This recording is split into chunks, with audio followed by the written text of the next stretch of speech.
ഭാരതത്തിലെ പഞ്ചമഹാപീഠങ്ങളിൽ ഒന്നായിട്ടാണ് അന്ന് ആചാര്യസ്വാമികൾ ഈ ക്ഷേത്രത്തെ വിശേഷിപ്പിച്ചതത്രേ.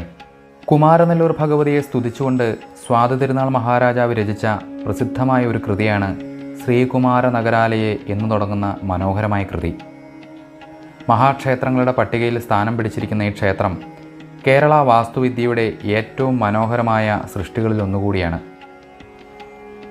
മധുരയിൽ നിന്നും ഓടിയിട്ട് വന്ന് കുടികൊണ്ട ഇവിടുത്തെ ഭഗവതിക്ക് ഒരുപാട് കഥകളാണ് നമ്മളോട് പറയാനുള്ളത്.